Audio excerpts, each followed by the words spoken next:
Tidak boleh anak-anak Nusantara ikut-ikut daftar pendaftaran Palestina yang dibuka oleh Rizik Syihab. Jangan. Karena saya baca sejarah, Pak. Saya baca sejarah bagaimana Balawi di Hadramaut, bagaimana Balawi di Indonesia. Nggak ada sejarah perang, nggak ada sejarah mereka mau berdarah-darah di dalam perjuangan menyebarkan agama Allah. Tidak ada.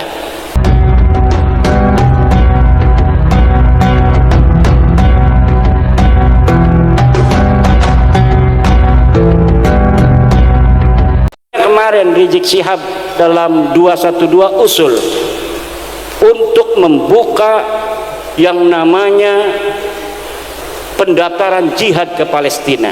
Kata saya mendukung, tapi yang daftar Balawi semua. Tidak boleh anak-anak Nusantara ikut-ikut daftar pendaftaran Palestina yang dibuka oleh Rizik Syihab. Jangan. Karena saya baca sejarah, Pak. Saya baca sejarah bagaimana Balawi di Hadramaut, bagaimana Balawi di Indonesia. Nggak ada sejarah perang, nggak ada sejarah mereka mau berdarah-darah di dalam perjuangan menyebarkan agama Allah. Tidak ada. Ada di Aceh namanya Abdurrahman Az-Zahir Ba'alawi. Dia seperti berani pada tahun 1800-an akhir memobilisasi masyarakat melawan Belanda. Ayo kita melawan Belanda, ayo kita perang. Dimobilisasi oleh dia. Ketika rakyat Aceh itu kemudian percaya kepada dia, kemudian masyarakat Aceh bersatu melawan Belanda. Sebelum perang 1-2 hari lagi dia kabur ke Jeddah Arab Saudi, dikasih uang oleh Belanda. Akhirnya itu pasukannya dihancurkan karena sudah dimobilisasi di tengah hutan, habis semua. Ini sejarah Aceh. Sejarah di Hadramaut sama juga. Coba urut dari nama Bahar Smith atau Rizik Syihab sampai kepada Ubaidillah, adakah yang mati syahid di jalan Allah? Tidak ada. Tidak ada yang perang. Jangan bawa-bawa setelah Ubaid. Kalau setelah Ubaid itu cucu Nabi asli.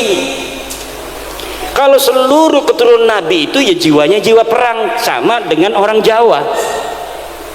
Ini kalau dibuka oleh Pak Prabowo, betul-betul dibuka, saya yakin ribuan, puluhan ribu yang akan daftar. Kenapa? Karena orang Jawa, orang Nusantara, Aceh, Maluku, Bali itu orang perang semua, bos. Leluhurnya tukang perang.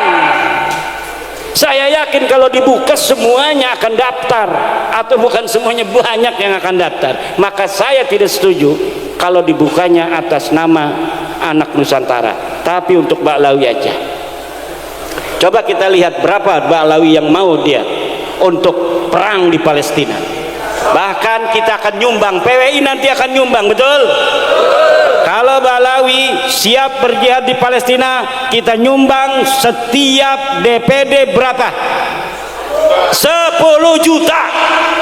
Ini Kiai Riyad yang ngomong.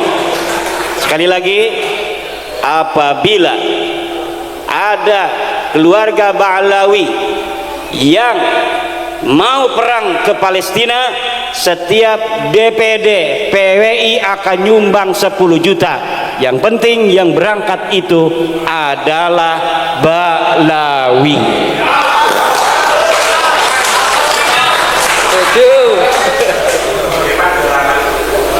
Kita lihat. Tapi kalau yang dibukanya, silakan seluruh pemuda Indonesia. Saya yakin, terutama daerah-daerah ini nih, Demak, Bintoro, Blora, Aryo Penangsang, itu tukang perang kabeh.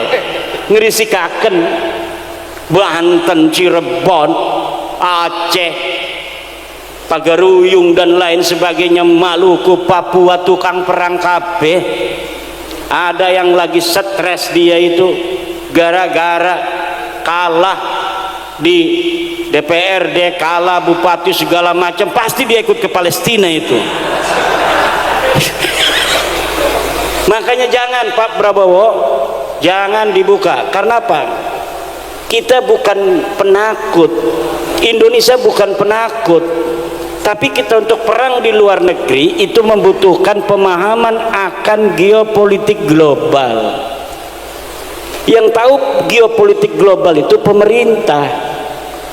Pemerintah sudah mengkalkulasi penting tidak, perlu atau tidak kita mengirim bantuan personil ke Palestina.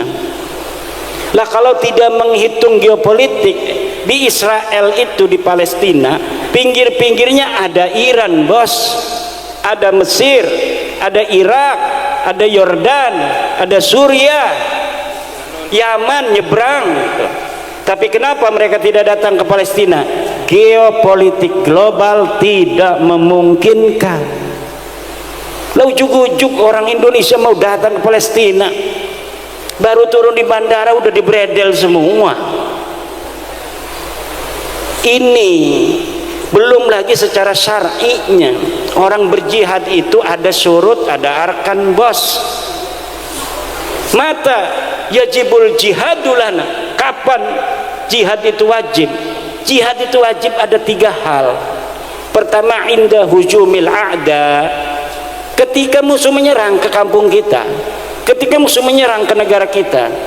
Saral jihadu fardhu ainin likulli ahadin, maka perang itu wajib bagi setiap orang kampung itu.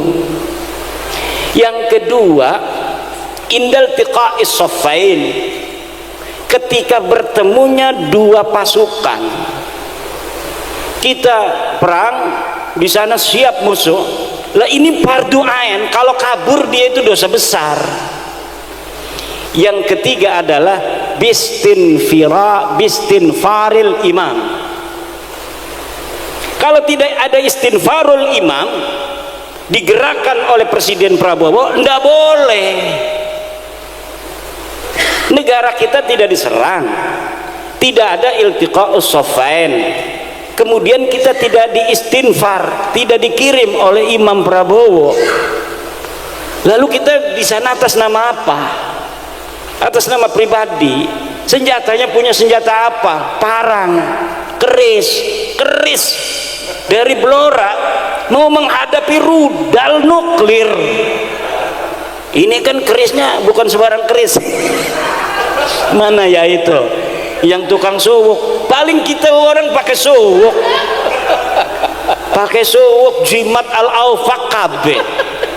Ada kalau PWI itu nggak usah ditulis-tulis, kitabnya aja beli katanya di toko kitab al-aufaq dibawa-bawa di tas. Saya pernah begitu, itu ada teman saya, ada paman saya ini sakit di Bandung. Itu karena PWI ya, namanya otaknya itu otak santri. Dia langsung bawa kitab Asy-Syifa, yang di dalamnya itu kan ada macam-macam itu obat-obat pengobatan. Ditaruh, takut kesambet katanya. Dasar kita sih, bukannya istrinya dokter, tapi dianya begitu kayak dukun. Bukannya diobatin pakai obat, ini malah bawa-bawa kitab, wapaknya itu ditaruh di dadanya. Masya Allah, dasar santri. Nah ini kita sekarang ini menghadapi perang yang asimetris. Perang asimetris ini ada taktik tersendiri bos. Serahkan pada negara. Nanti negara, Pak Prabowo beserta kabinetnya yang memikirkan, kalau misalnya kita mau membantu Palestina, dengan cara apa yang bermanfaat. Kalau dengan personil, apakah ini akan menyelesaikan masalah? Coba contoh PBNU itu cerdas dalam masalah Palestina. Dia undang itu dari Palestina, pimpinan Palestina, baru sehari atau 2 hari, dibiayai oleh PBNU, dibelikan tiket, disiapkan keamanan, suruh datang ke PBNU. Kemudian ditanya itu orang-orang Palestinanya, perwakilan dari negara Palestina, apa yang bisa kami bantu dari Nahdlatul Ulama?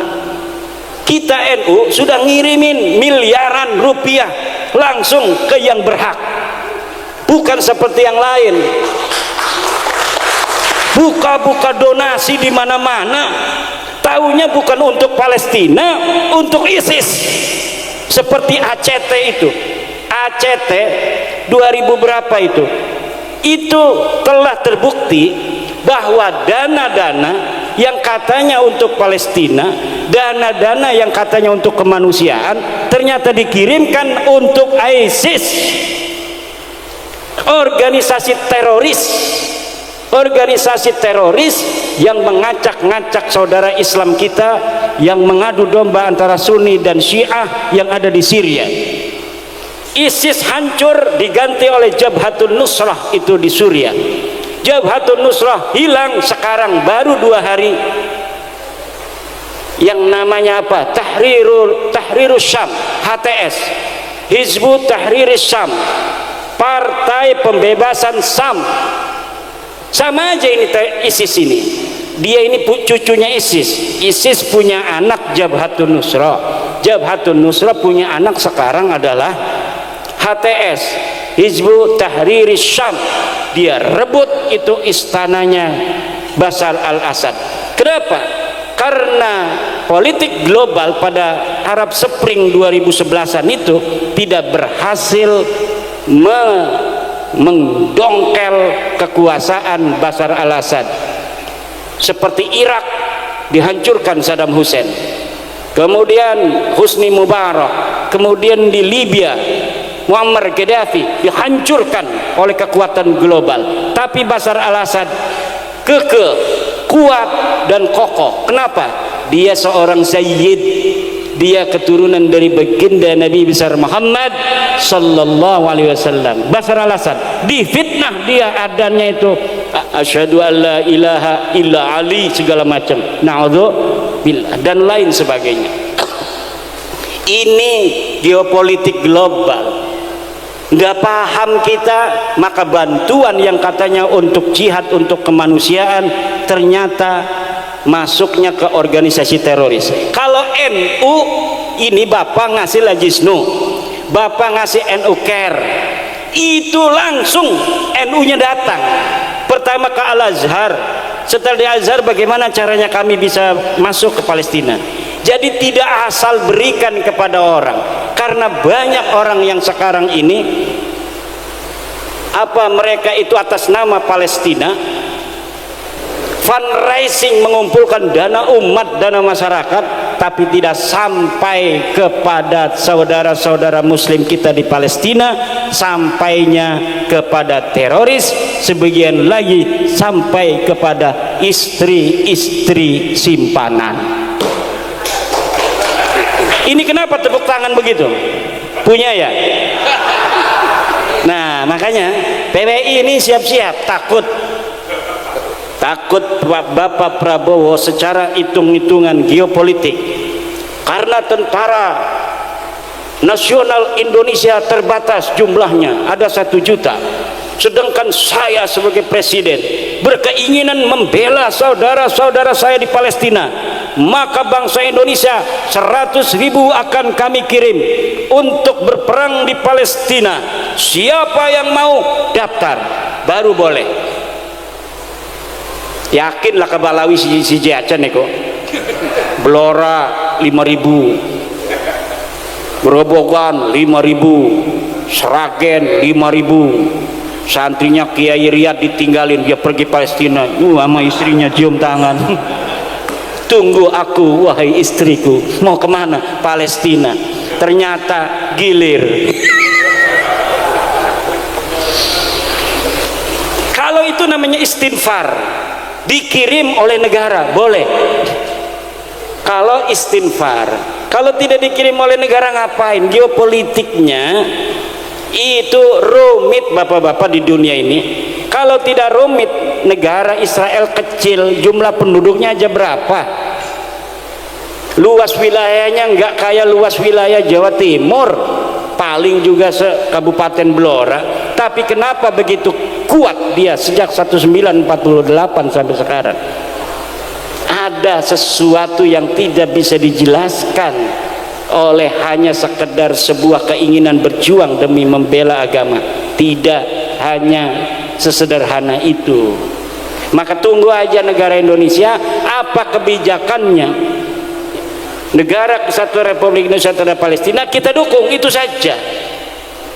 Sejak Indonesia didirikan 1945 tidak pernah berubah posisi Indonesia dalam masalah Palestina dan perang Israel, bahwa Indonesia bersama Palestina dalam perjuangkan kemerdekaan Palestina. Itu adalah sumpah dari pemimpin-pemimpin kita dan tidak pernah berubah setiap negara, setiap presiden. Mulai dari Soekarno, Soeharto, Gus Dur, B.J. Habibie, Mega, SBY, Jokowi, sampai Prabowo sekarang, posisi kita di dalam masalah keterlibatan antara Israel dan Palestina, kita tetap berada di Palestina dan kita mendesak kepada PBB untuk memerdekakan Palestina dan menekan Israel untuk menghentikan ekspansinya, penjajahannya di bumi Islam Palestina. Ini posisi, bukan hanya dengan semangat seakan-akan menyalahkan negara tidak mengirimkan pasukan ke sana. Ngerti ora sirau geopolitik global, nyala-nyalain menteri luar negeri, nyala-nyalain tentara, nyala-nyalain presiden. Sekarang sudah tidak ada zamannya orang berani-berani menyalahkan presiden, mencaci maki pejabat negara. Tidak boleh lagi ada setelah adanya perjuangan Wali Songo Indonesia.